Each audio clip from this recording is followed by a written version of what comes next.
At the beginning of this year, I shared a story about a crazy guy I met in Cuba with the senior class, but I have another crazy story.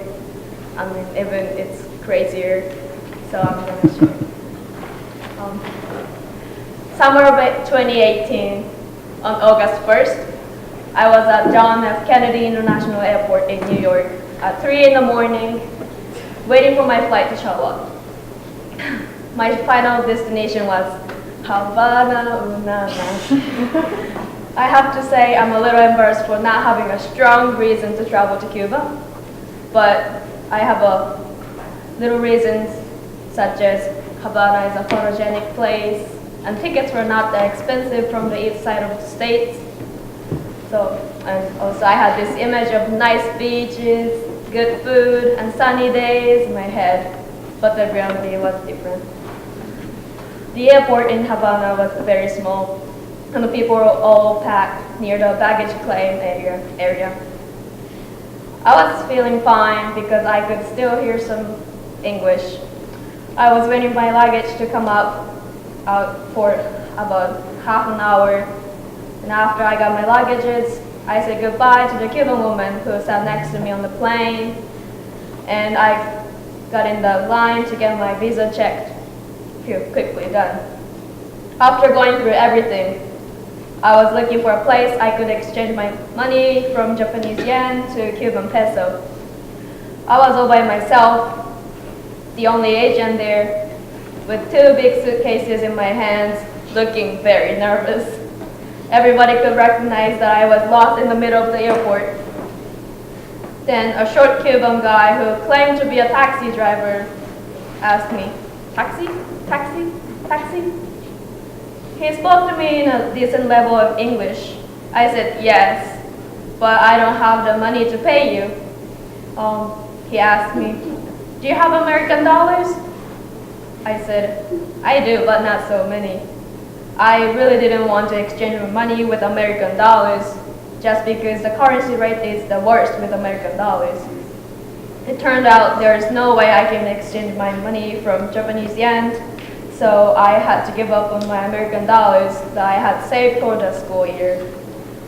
I told him that I have $200. He immediately went to one of the ATMs and inserted his debit card and got me in Cuban pesos that were, I believe, worth 200 American dollars.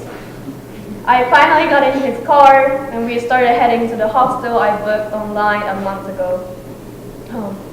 The girl at the hostel welcomed me with her awkward English.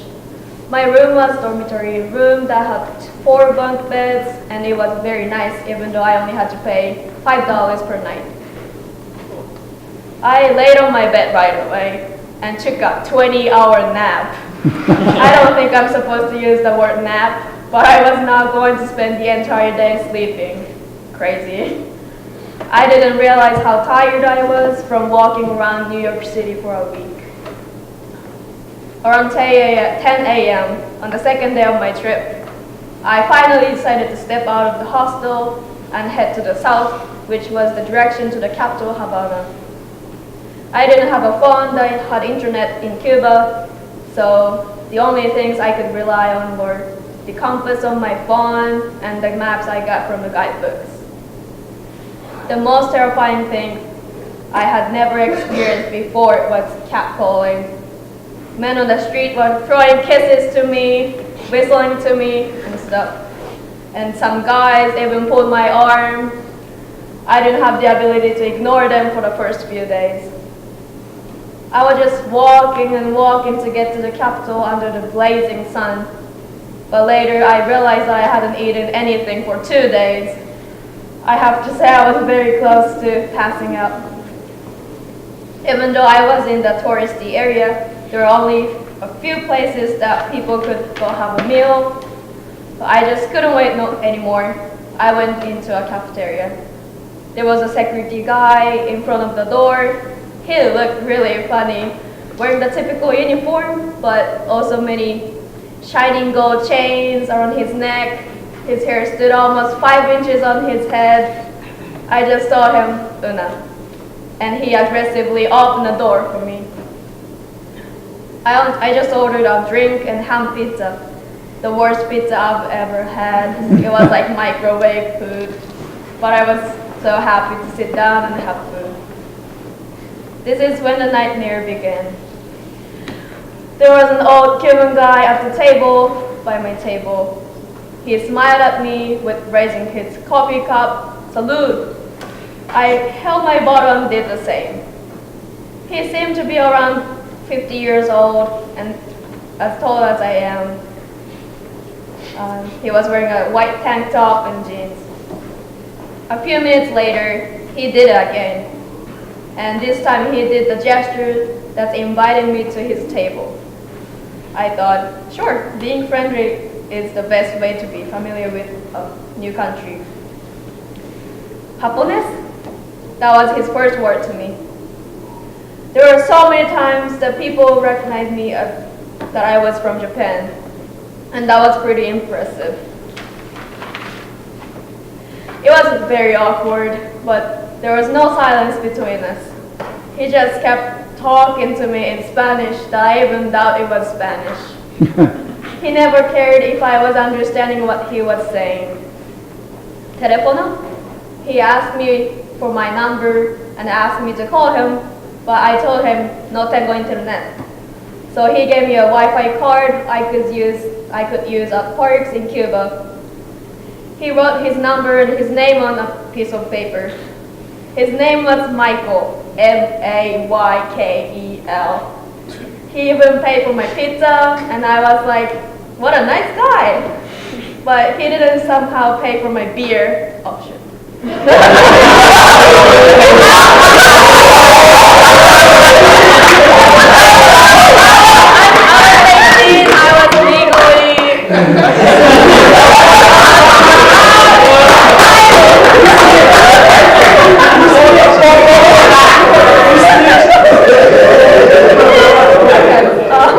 I got pulled by one of the waiters after I walked 3 steps out of the cafeteria.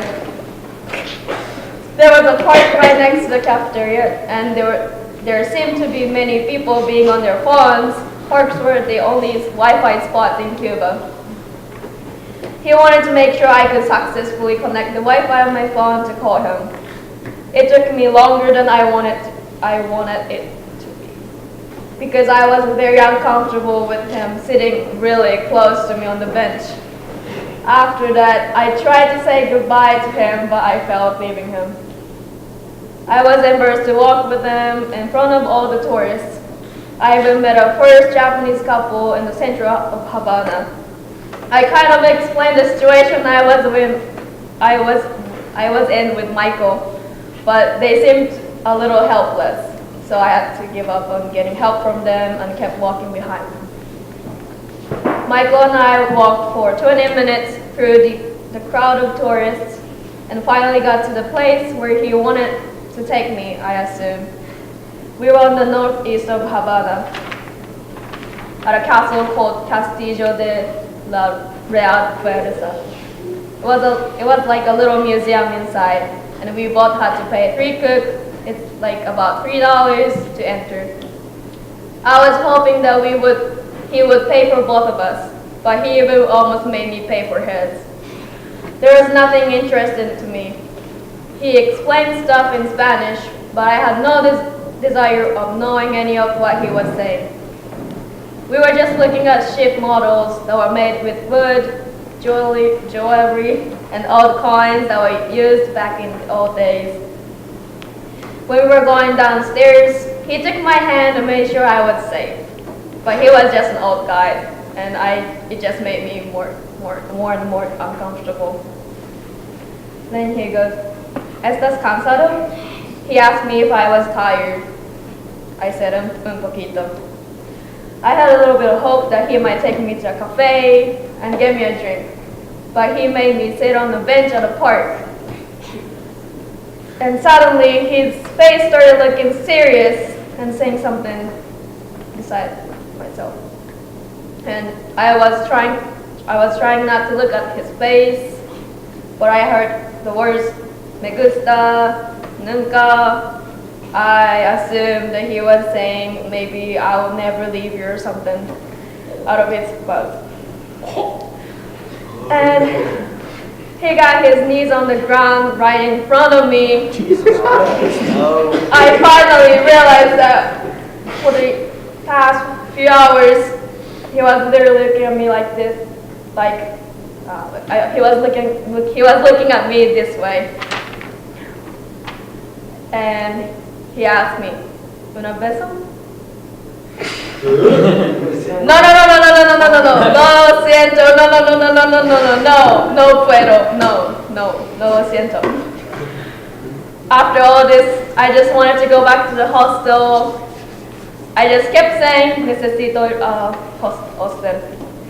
On the way back, he kept asking me if I wanted something like water, ice cream. I thought he would buy me those.